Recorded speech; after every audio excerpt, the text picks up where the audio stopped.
Sing it. Hare Krishna, Mataji. Oh, thank you very much, Mataji. Hare Krishna.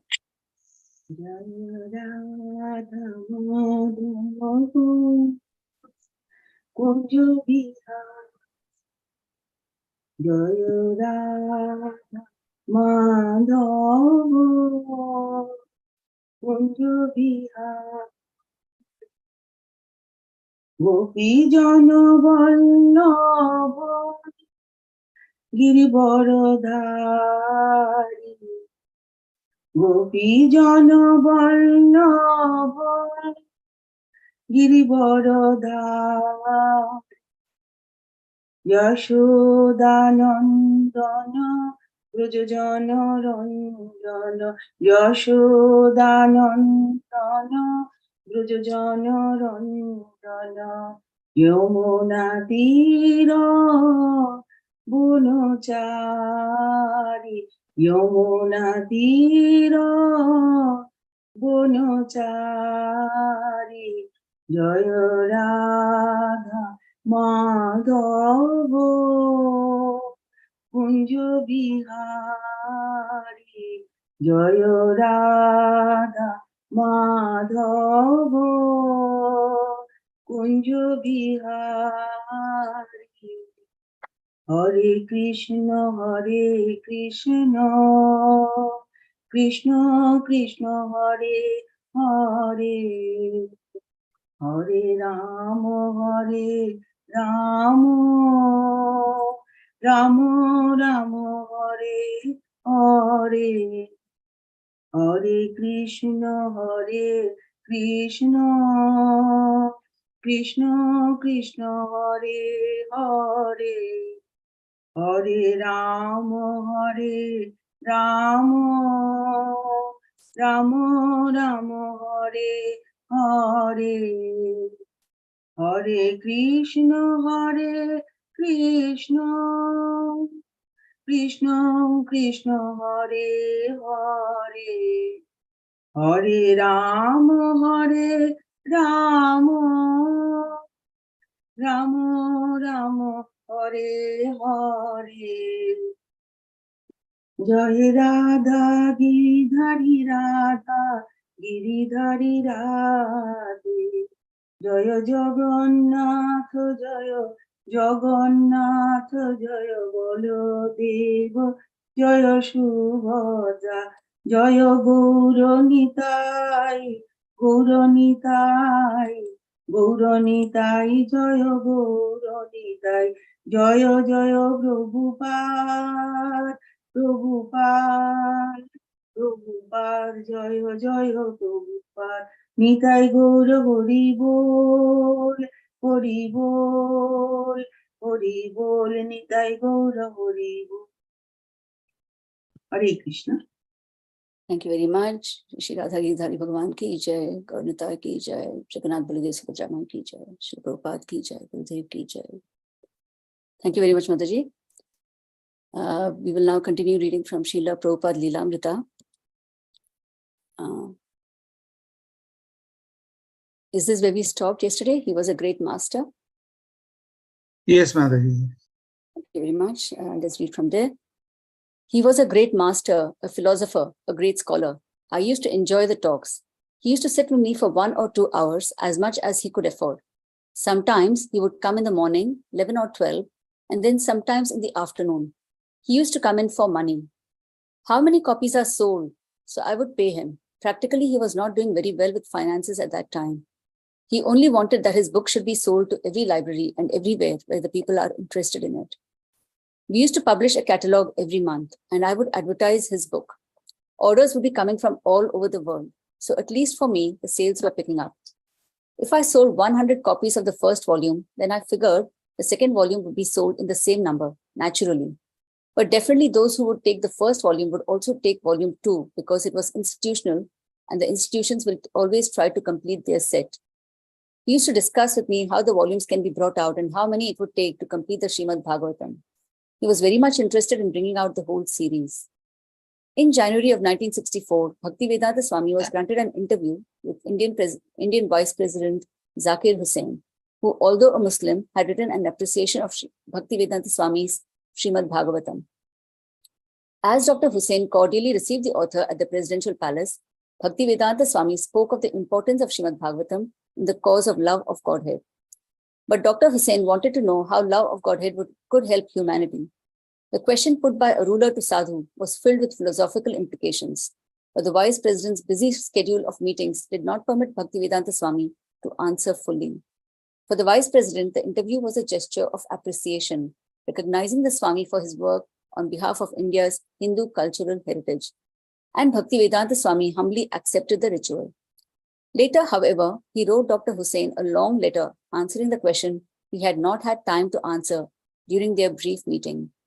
Muslims also admit, he wrote, that there is nothing greater than Allah. The Christians also admit that God is great. The human society must learn to obey the laws of God. He reminded Dr. Hussain of India's great cultural asset, the Vedic literature. The Indian government could perform the best welfare work for humanity by disseminating Vedic knowledge in a systematic way. Srimad Bhagavatam was produced in India. It was a substantial contribution India could offer to the world. Can I stop there? Yes, Mataji, thank you. So we see how Prabhupada was so keen on Srimad Bhagavatam spreading, and we'll continue with our Srimad Bhagavatam class today. So before I begin, I'd just like to thank everyone for giving me this opportunity to speak on Srimad Bhagavatam, although I'm most unqualified and unfit for this, but still you've given me an opportunity, and that it is for my own purification. So thank you very much, and thank you for allowing me to be on a part of this forum. I'll start with the invocation prayers. Om Ajnanatimirandhasya Jnananjana Shalakaya Chakshur Unmilitam Yena Tasmai Shri Gurave Namaha Shri Chaitanya Manobhishtam Sthapitam Yena Bhutale Swayam Rupah Kadamayyam Dadati Swapadantikam Vandeham Shri Guru Shri Yuta Padakamalam Shri Gurun Vaishnavamscha Shri Rupam Sagrajatam Sahagana Raghunathanvitam Samsajivam Sadvaitam Savadhutam Parijana Sahitam Krishna Chaitanya Devam Shri Radha Krishna Padan Sahagana Lalita Shri Vishakhanvitamscha He Krishna Karuna Sindho Dina Bandho Jagatpate Gopesha Gopika Kanta Radha Kanta Namostute Tapta Kanchana Gaurangi Radhe Vrindavaneshwari Rishabhanu Sute Devi Pranamami Hari Priye Vancha Kalpatarubhyascha Kripa Sindhubhya Evacha Patitanam Pavanebhyo Vaishnavebhyo Namo Namaha Jai Sri Krishna Chaitanya Prabhu Nityananda Shri Advaita Gadadhara Srivasadi Gaura Bhakta Vrinda Hare Krishna Krishna Krishna Hare Hare Hare Rama Rama Rama Hare Hare Hare Krishna Krishna Krishna Hare Hare Hare Rama Rama Rama Hare Hare Hare Krishna Krishna Krishna Hare Hare Hare Rama Rama Rama Hare Hare Namo Om Vishnu Padaya Krishna Presthaya Bhutale Srimate Bhaktivedanta Swamin Iti Namine Namaste Saraswati Devi Gauravani Pracharine Nirvishesha Shunyavadi Paschatya Deshatarine Namo Om Vishnu Padaya Krishna Presthaya Bhutale Srimate Bhakti Vishrambha Madhava Swamin Iti Namine Gurum Gauram Girisheshtam Yo Vishrambhena Sevate Madhavam Tulasi Ramakrishna Kirti Karam Stuve Mukam Karoti Vachalam Pangum Langhayate Girim Yat Kripatamaham Vande Paramananda Madhavam Shri Gurum Dina Taranam Om Namo Bhagavate Vasudevaya Om Namo Bhagavate Vasudevaya Om Namo Bhagavate Vasudevaya Narayanam Namaskritya Naram Chaiva Narottamam Devim Saraswatim Vyasam Tato Jayamudiraye Nashtaprayeshva Bhadreshu Nityam Bhagavata Sevaya Bhavati Uttama Shloke Bhakti Bhavati Naishtiki. And before proceeding, as usual, we seem to be grateful to Srila Prabhupada for his greatest contributions, his books, which are so valuable and based on which I try to speak a little bit today. Srimad Bhagavad Gita, Srimad Bhagavatam, Chaitanya Charitamrita, teachings of Lord Chaitanya, and many, many more. So today we're reading from Srimad Bhagavatam, Canto 4, Chapter 23, verse 22. The chapter is entitled Maharaj Prithu's Going Back Home. And let's look at the verse. Is my screen visible? Yes, Mataji. Hare Thank you. Krishna. Hare Krishna.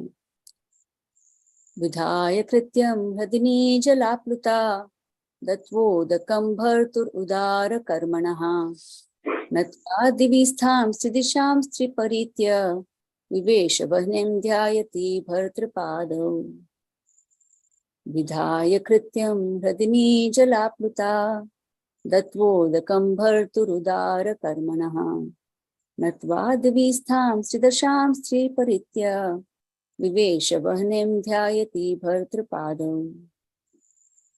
Vidhaya krityam hradini jalapluta datvodakam bharturudara karmanaha natva divistham sidasham sri paritya vivesha vahnim dhyayati bhartrapadam. Would anyone like to recite this verse? Hare Krishna, Mataji. Dandavat pranam. Dandavat Pranam Prabhu, please carry on. Hidaya Kristam Ritini Jala Pluta Tato Takum Datu Udara Karmanaha Nadvadi Stanam Chidasham Kriya Pritaya Vishesha Bahinim Dayati Gatur Padau.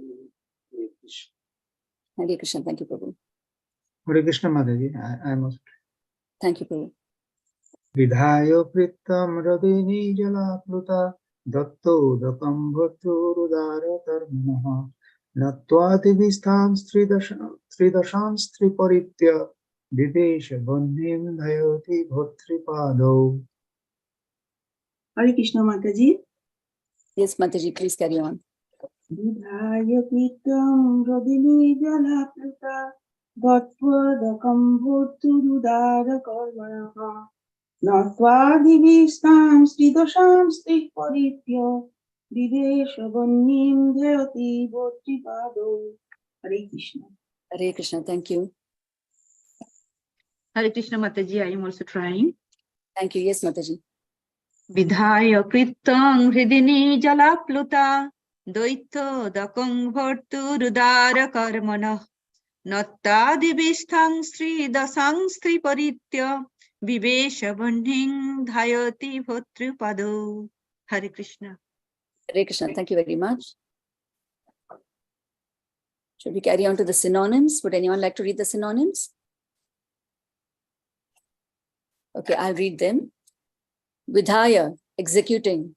Krityam, the regulative function. Hradini, in the water of the river. Jala apluta, taking bath completely. Datva udakam, offering oblations of water. Bhartuhu, of her husband. Udara karmanaha, who was so liberal. Natva, offering obeisances. Divisthan, situated in the sky. Three dashan, with 30 million demigods. Three times. Paritya, circumambulating. Vivesha, entered. Vahnim, the fire. Dhyayati, while thinking of. Bhartra, of her husband. Padav, the 2 lotus feet. Translation by Srila Prabhupada. Srila Prabhupada ki jai. After this, the queen executed the necessary funerary functions and offered oblations of water. After bathing in the river, she offered obeisances to various demigods situated in the sky in the different planetary systems. She then circumambulated the fire and, while thinking of the lotus feet of her husband, entered its flames. Purport. The entrance of a chaste wife into the flames of the fire of her dead husband is known as Sahagamana, which means dying with the husband. This system of Sahagamana had been practiced in Vedic civilization from time immemorial. Even after the British period in India, this practice was rigidly observed, but soon it degraded to the point that even when the wife was not strong enough to enter the fire of her dead husband, the relatives would force her to enter. Thus, this practice had to be stopped, but even today, there are still some solitary cases where a wife will voluntarily enter the fire and die with her husband. Even after 1940, we personally knew of a chaste wife who died in this way. Hare Krishna. This is very very interesting verse, bit shocking also when you hear it for the first time. Before coming to this verse, though, we'll just briefly see quickly the history so far. So we know that we're reading the story of King Prithu, the episode of King Prithu, which is one of the longest sections in Srimad Bhagavatam. And we saw how he had unique beginnings. He and his wife Archi came from the body of King Vena, the evil King Vena, by the churning of the sages. And we saw how he lived an exemplary life as a great administrator, a ruler who cared for his citizens and went to great extent to look after them. And we saw how he was also, he had a great character as well. So even when he was provoked by King Indra in the most extreme way, he never reacted, and he followed the instructions of great people like Brahmaji and the sages. So we saw how great his character is. And so pleasing was his character that Lord Vishnu himself was forced to appear and give him darshan. And Lord Vishnu blessed him that he will have darshan of the 4 Kumaras as well. And then Prithu Maharaj not only was great himself, he also taught his citizens, gave them great instructions on how to live a life and how to always respect the Brahmanas and the Vaishnavas. And when the 4 Kumaras came, he treated them, he welcomed them so wonderfully, with so much of humility and respect. He treated them and asked them genuine questions. And his citizens were so benefited that because of him, they got darshan of the Kumaras and they got to hear their instructions as well. And now with that, we come to this pastime, the ending pastime of Maharaj Prithu and Queen Archi, their final pastime. So we see at the beginning of this chapter how Maharaj Prithu and Queen Archi, they see that that they're growing older now, and now it's time for them to retire. So they both, so King Prithu, Maharaj Prithu, he leaves the kingdom in the care of his sons, and basically the earth in their care, and he distributes all his wealth, and then he, after settling everything, he and his wife Queen Archi, they retire to Tapovan, it is said. Tapovan is understood as the forest for austerities. So this is where they retire. And then we hear after that about Maharaj Prithu, how he conducted himself with great austerity. He lived just on, the food he ate was very simple, just the barks and fruits of trees, and probably sometimes even just water. And so they slept on the bare ground, and he subjected himself to extreme heat in the summer and extreme cold in the winter, and extreme wet in the rainy season. So all this with the aim of practicing Ashtanga Yoga, so that he can separate his soul from the gross and subtle material elements and go back to Godhead. And then he goes on to practice Ashtanga Yoga, by raising his life air from the various chakras in his body. And finally, he's able to successfully leave the body, leave the gross and subtle elements behind, and go back to Godhead. Now, when Queen Archi sees that the symptoms of life in the body of her husband are no more, we see her reaction. So yesterday we heard how she first laments for a little bit, but then she realizes that she's got a great task ahead.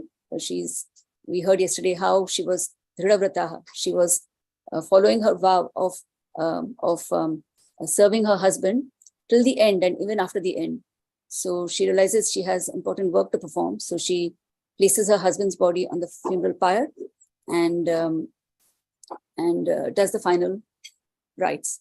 So that brings us to today's verse, where she now, after placing her husband's body on the pyre, she then purifies herself by taking a bath completely, offering oblations, offering obeisances to all the demigods in all the directions, and then she herself enters the funeral pyre. So what we see here, both King Prithu, Maharaj Prithu and Queen Archi, they have voluntarily exited this world. They've voluntarily given up their bodies. Now, we see So this is, as I said, quite a shocking verse to read. But let us see, it is coming from Srimad Bhagavatam, and Srimad Bhagavatam is the spotless Purana. We have Sanatana Goswami describe Srimad Bhagavatam as Madeka Bandho, Mad Sangin, Mad Guru, Mad Mahadhana, Man Nistaraka Mad Bhagya, Mad Ananda Namostute. He describes it as his only friend, his companion, his guru, his greatest wealth, his uplifter, his redeemer, and his greatest fortune and happiness. And he pays obeisance to Srimad Bhagavatam.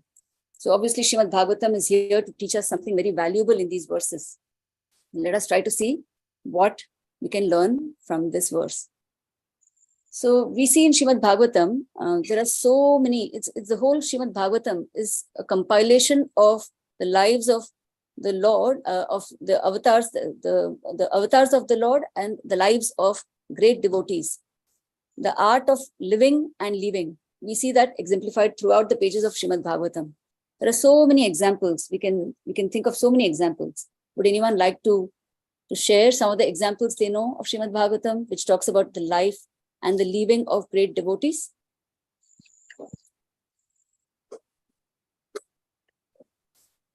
Krishna Mataji.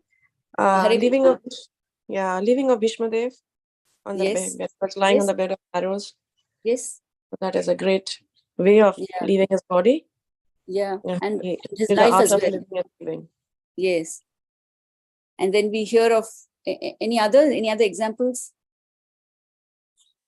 Ambarish Maharaj Ambarish Maharaj, yes. and Pandavas, Pandavas, Dhritarashtra, we see Dhritarashtra, Dhritarashtra, Gandhari. Gandhari, yeah. We see Kardama Muni, Yes, and how he left, Devahuti. Yes. and Devahuti, yes. Mhm. And then we see Dhruva Maharaj in the same canto earlier. We see Dhruva Maharaj and his mother, how his mother taught him, and then how he got darshan of the Lord by following his mother and by following Narada Muni, and then how they lived their life and how he went back to Godhead by the celestial aeroplane.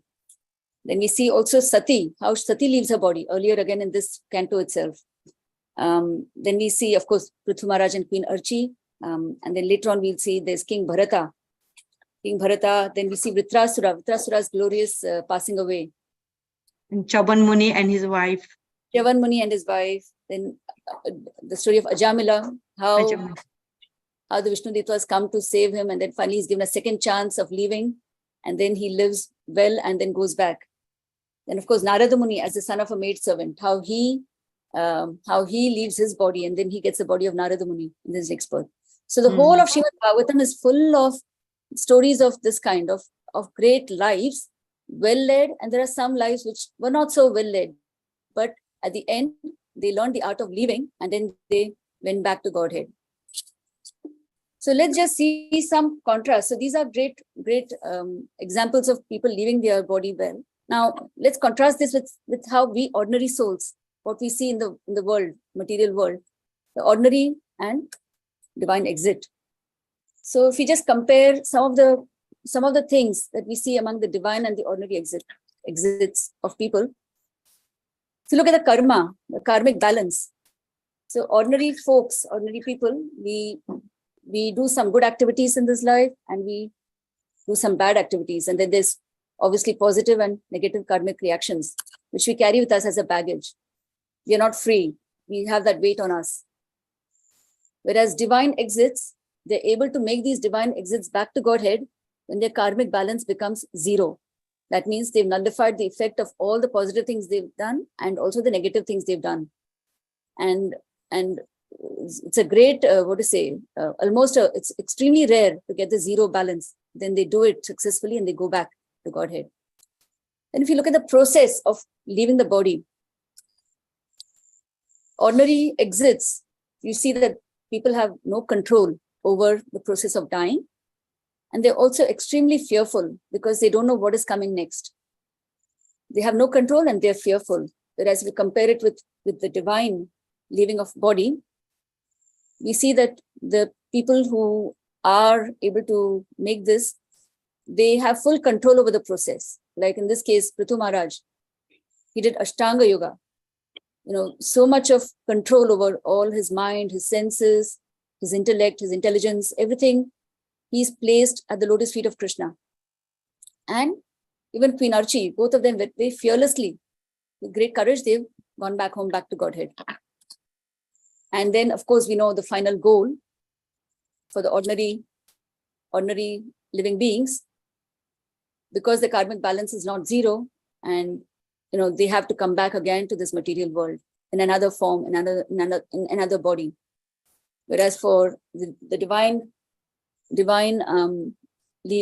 exit of this body, you see that they all go back to Godhead with no having to come back again. So why this comparison? When we read this whole section, several times Prabhupada has also mentioned in his purports that this is not something, it is not to be imitated. This is not something for our times. So there are different, we've gone through this a few times in the previous verses also, how for different ages, there are different processes. So the story we are reading is from Satya Yuga. Let us just read this famous verse. Krite yadhyayato Vishnum tretayam yajato makhaihi dvapare paricharyayam kalau tad hari kirtanat. So whatever result was obtained in Satya Yuga by meditating on Vishnu, in Treta Yuga by performing sacrifices, in Dwapara Yuga by serving the Lord's lotus feet, can be obtained in Kali Yuga simply by chanting the Hare Krishna Mahamantra. So for this age, for the age of Satya Yuga, is meditation and doing all this difficult Ashtanga Yoga processes, that was recommended and that was possible because the people in those times, they had extremely long lives. They had ability, they had memory, they had ability to control their senses and to have that perfect self-control. They were not easily distracted. Whereas, what is Kali Yuga? Kali Yuga, which we are in now, the age is extremely degraded. Our lives are short. Our memories are short. Our attention span is so limited. We are not able to, sit in one place for long enough to even sit in a class or a kirtan. And we can't be expected to do such great acts like sitting in meditation or even doing something so courageous as entering the fire, like doing sati. So these are not recommended for this age. It's in fact even to that extent that it is a criminal activity to give up your body voluntarily like this. The other thing is the question of empowerment. We know that Maharaj Prithu and Queen Archie, they were Shaktiavesh avatars of Lord Vishnu and Lakshmi Devi herself. So they appeared on this earth for a certain purpose. King Prithu was to demonstrate the administrative power of the Lord. So he came here to set an example as the best ruler, as the best administrator, as the best king of this earth. And they played those parts perfectly. So they were empowered to do these great acts. Whereas, what about us? We are not Shaktiavesh avatars. We are not certainly empowered in that sense. But we are also empowered, we can say. We are empowered by Mahaprabhu, by Chaitanya Mahaprabhu. And through the disciplic succession, through Srila Prabhupada, we are empowered to chant the holy names, to do Harinam Sankirtan, and also to preach to the extent that we can. So that is what we have to do in this age. The other question is, we see, I had this life of sacrifice and sacrifice of life. There's a term I heard from His Grace Chaitanya Charan Prabhu in one of the classes. He was giving a class on Dadichi Muni, when Indra approached him for getting his bones to make the Vajra. So that how there's different callings for different people. Like, so at that time, for Maharaj Prithu and Queen Archie, sacrifice of life, that was, they were able to do it also because they led a life of sacrifice. Now, what do I mean by a life of sacrifice? Life of sacrifice means that throughout their life, they have always been surrendered to the Lord, to the Supreme Lord. So every action they did, every step they took was always in subordination to the Supreme Lord. to the Supreme Lord's will, never putting their own will ahead of the Supreme Lord's. And so when someone leads a life of sacrifice like that, then, okay, they are qualified and able to sacrifice their life as well. Yeah. So in this day and age, we cannot be, we are not expected to sacrifice our life, but we can certainly, try to lead a life of sacrifice by making the right choices consistently and always throughout. So in all our actions that we, perform every day, by what we speak, by what we think, by what we do, when we go out to do shopping, when we purchase, what we purchase, how we interact with each other. In all of these actions, we can choose to lead a life of sacrifice. So we can always choose to put Krishna first, put Krishna ahead, Krishna's will ahead of our own will. We see that in the example of Srila Prabhupada himself, how he led a life of sacrifice. Throughout his life, he was leading always, even when we read the Lilamrita earlier, we saw how he's constantly and only thinking of writing, publishing, and distributing Srimad Bhagavatam, not to make any profit for himself, not for any glory for himself, but because he wants to preach the message of God for Krishna's pleasure. So that is, that is more appropriate for us to try to follow Srila Prabhupada's example and try to lead a life of sacrifice. Now, if this is not, if this whole, it's not, we understand that this is not recommended for us, then why is Srimad Bhagavatam narrating this whole section on how Maharaj Prithu and Queen Archi, how they left their bodies? If it is not for us, not for this age, then why is it even mentioned here at all? Why must we know? So again, I was listening to a class by His Holiness Swayam Bhagavan Keshava Maharaj, and he was saying how when we read Bhagavad Gita also, we see the Krishna not only as the Supreme Lord Bhagavan, but the Supreme Teacher also in this case. So he understands Arjuna's psychology, the student's psychology. So he first starts with teaching him Sankhya Yoga, a little bit of Sankhya Yoga, a little bit of Karma Yoga. And Arjuna is not so convinced. And then, he goes on to Dhyana Yoga, Ashtanga Yoga. And when Arjuna hears all that is required, you got to sit in a certain way, go to a secluded place, put a kushagrass, neither high nor low, focus your eyes on the tip of your nose. And just hearing how difficult it is to control, he reacts, he says, oh my God, this is too difficult. The mind is so difficult, so turbulent and obstinate. I cannot control it. It's easier to control the wind than the mind. And then Krishna says, yes, you can do it with detachment and practice, you can do it. But after that, he goes on to explain to him the process of Bhakti Yoga.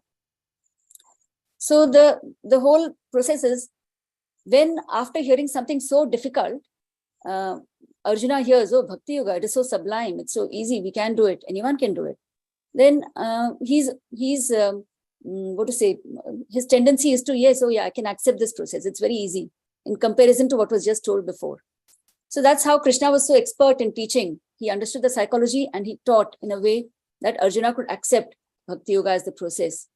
Similarly, here also we are told about these extreme acts of courage and of determination that Maharaj Prithu and Queen Archi went through, because we can see then, oh yeah, that is too much, we can't do that. But then when somebody tells us to chant 16 rounds, oh yeah, certainly we can do that, it's very easy, I can take up this process.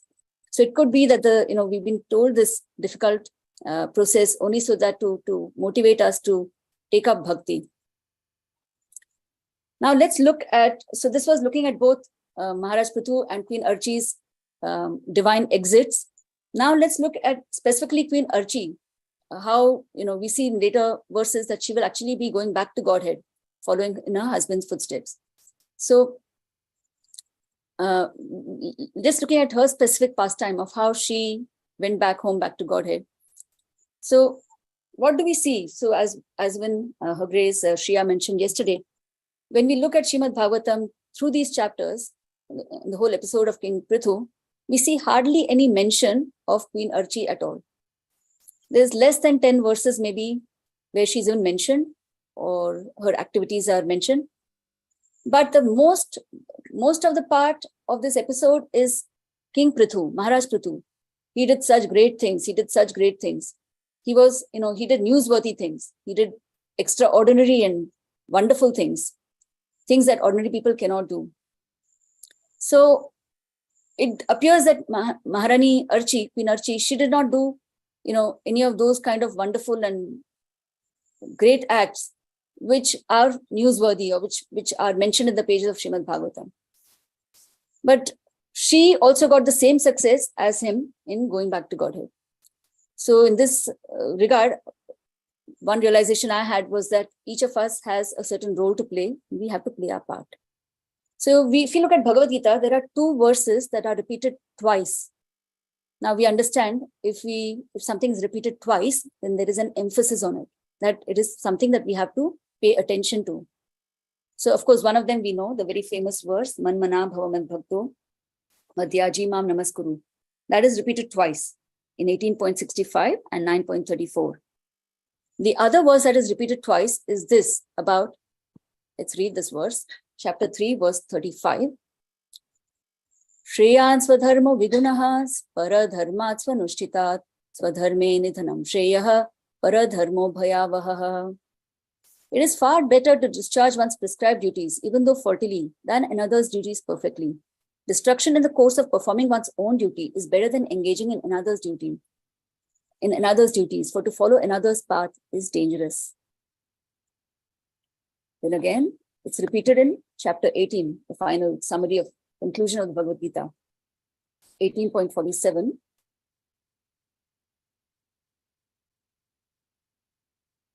Again, it says, Shreyan swadharmo vigunaha paradharmat swanuschitat svabhava niyatam karma kurvan napnoti kilvisham.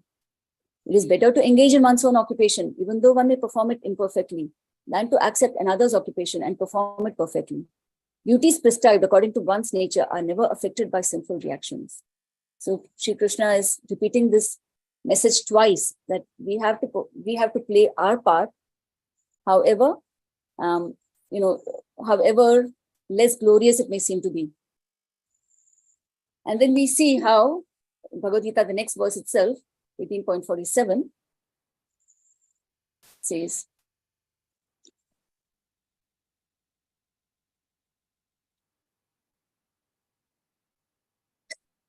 sorry, 18.47, the previous verse. Yatha pravritir bhutanam yena sarvam idam tatam swakarmanatam abhyarchya siddhim vindati manavaha. By worship of the Lord, who is the source of all beings and who is all-pervading, a man can attain perfection through performing his own work. So my realization from this was that we have to play our part. So in this world, we come with so many material designations, male, our gender, man, woman, you can say, family person, householder, brahmachari, student, in our professional life, employer, employee, then we have our children, our parents. So we all have certain designations, many of which we cannot control. So some of them you can say if you chose a certain line of profession or a certain education, then you can say we chose it. But a lot of things are involuntary. They've been awarded to us by Mother Nature for based on our previous activities, our previous karmic balance and our desires. So we don't have a choice in that matter. And many of them we cannot change. We have limited power to change many of these designations. But what we do have is a choice to play our part well and to play in the best possible way without any resentment. Oh, why have I been given this part? Why not the other part? That is more prominent. That is more attractive. Not like that. We accept the part we've been given and we play it as well as we can with whatever resources we have. And then you're assured success. You can also go back home, back to Godhead. And the other big learning I had from here was that it's not achievements and assets, but rather humility and service that attracts the Supreme Lord. So we see that, King Prithu achieved so many great things. And Queen Archie, we can understand that she was focused on only one thing, which was serving her husband. But both of them achieved the same result. They both went back to Godhead. So the common factor between both of them, it wasn't that King Maharaj Prithu went back home to Godhead because of his great achievements. No, it was because of his attitude, because he was humble at all times. We've seen all the various life events when we go through his life, that he was very humble and always in a mode of service to the Brahmanas, to the Vaishnavas, to follow instructions of superiors. And it was this humility and service which is common to both Maharaj Prithu and Queen Archie. And that is why they achieved success. They went back home, attracted the Supreme Lord, and they got a place in his kingdom. So basically the summary is that, basically we see there are divine exits.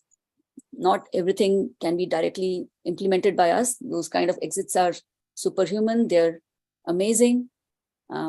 But for us, what we take from there, the essence that we play our part in the current circumstances, do the best we can by doing Harinam and by preaching to the extent that we can.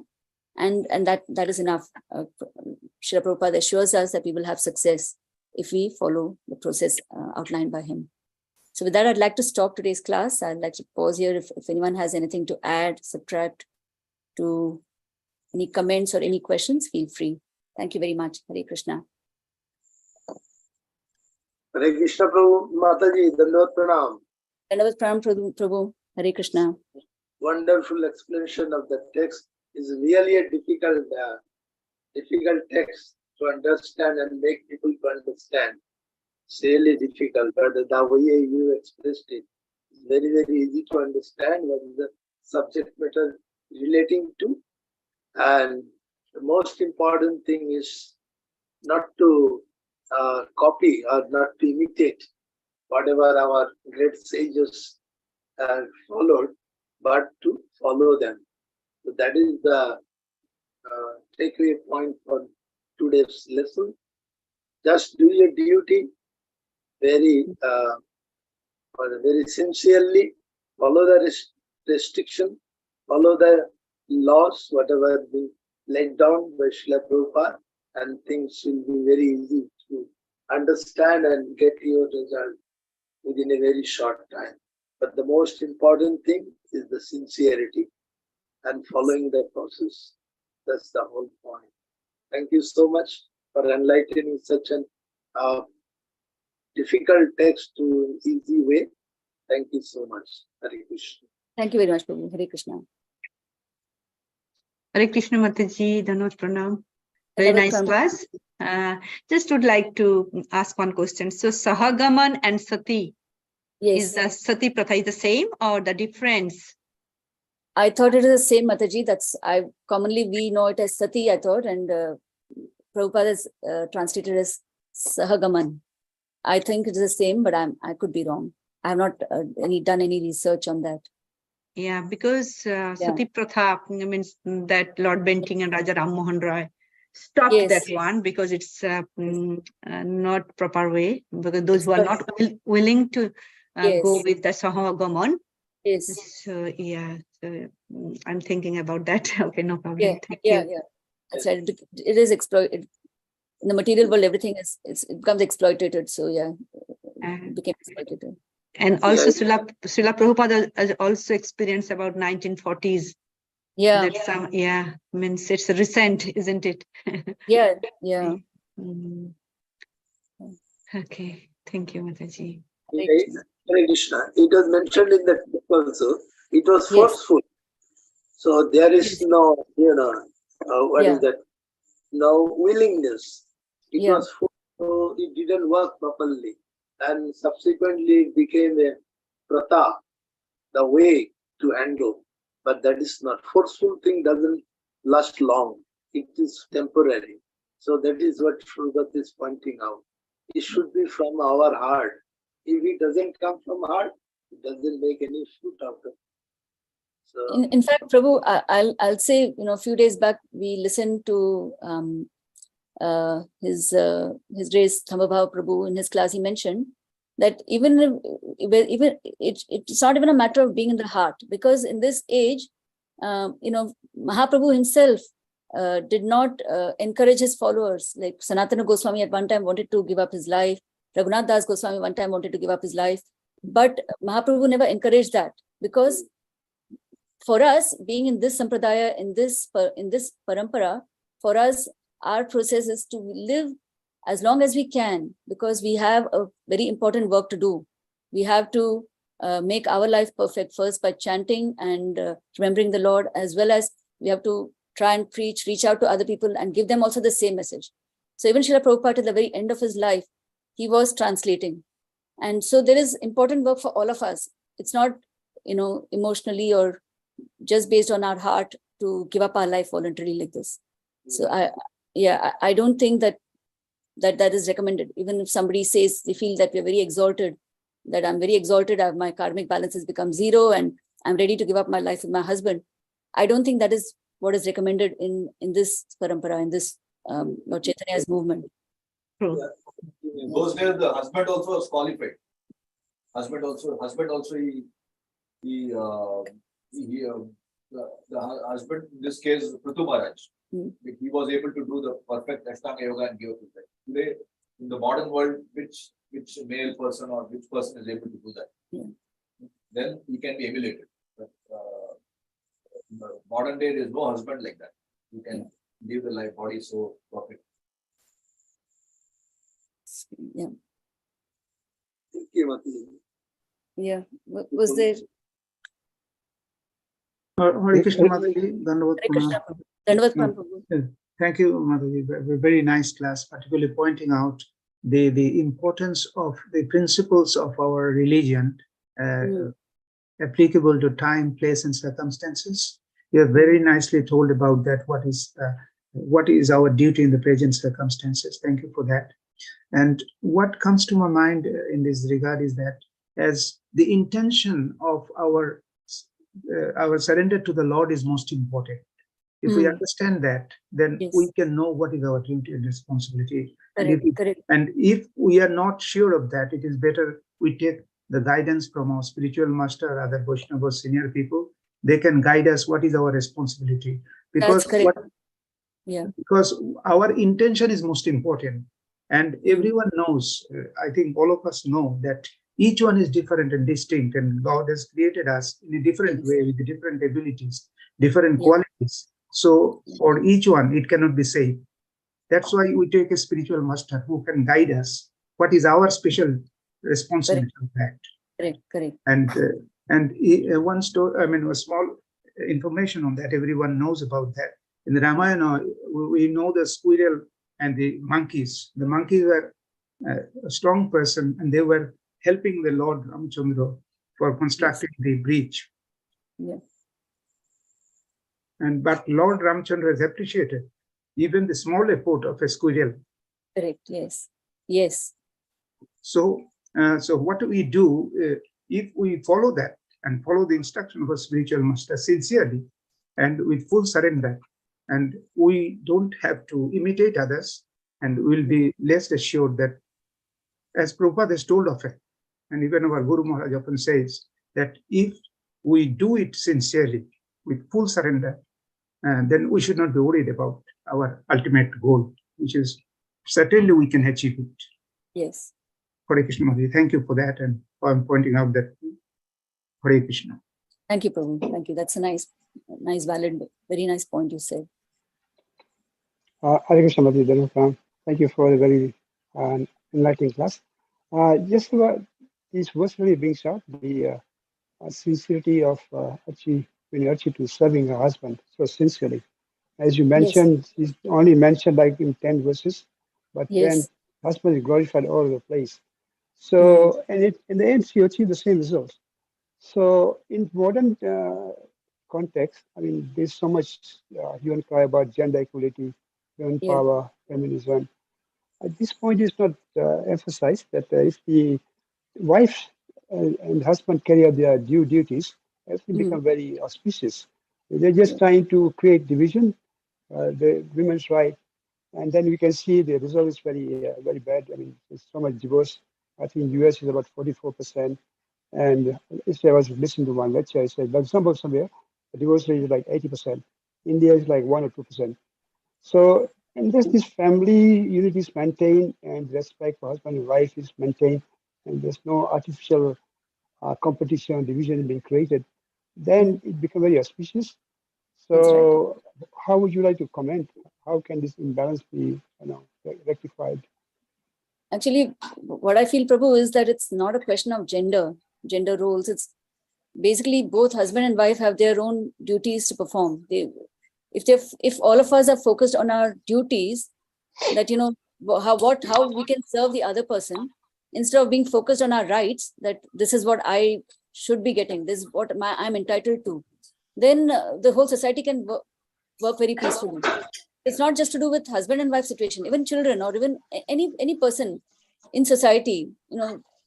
We heard the other day that mode of goodness is when you're focused on how can I serve, what can I do, what can I give to others, rather than what can I get from something. So mode of ignorance is what are my rights, what am I entitled to, what can I get out of this for myself. So that kind of focus, once we've progressed from being in the mode of ignorance to passion and come to the mode of goodness, then all of us, we're operating, never mind our gender, never mind our profession, never mind any of that. In any situation, we'll start wanting to give more than receive. And if we are in that frame of mind, then I think we can all benefit and it'll be more peaceful. But then that's a fact that it's not like that in society at the moment. Kali Yuga is in its full force and getting worse every day. So obviously we can expect that mode of passion and mode of ignorance is actually ruling. And if it's ruling, then we're bound to see this kind of, entitlement or talking about rights and not duties. So that's what I feel is happening around us. But it's for us to try and keep ourselves as away from those kind of negative influences as possible. That's my thoughts, Prabhu. Hare Krishna. Thank you, Balaji. It's very nice to go. Thank you. Really appreciate it. Yeah. Hare Krishna. Hare Krishna. Just would like to add things. Without God consciousness, mode of goodness will not come, isn't it? Will fail. Correct. Exactly. You're right. 100%. Yes, God consciousness is the most important. Must. Yeah. Yeah. Hare Krishna, that's why in English we say, give and take. Give Never and take. expecting. Yeah. First try to give. So that First is what give. mode of goodness. Yes, So Prabhu. that is the inner meaning, in a very deep of it. Try to learn how to give first and then try to accept later on. Correct. That's right. Thank you. Thank you very much.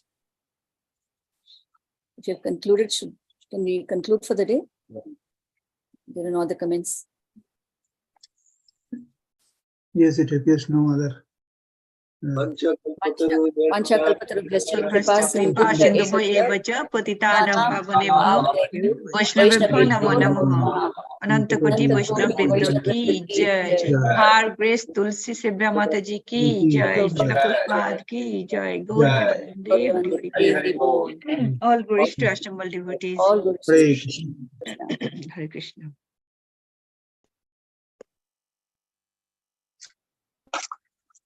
Hare Krishna.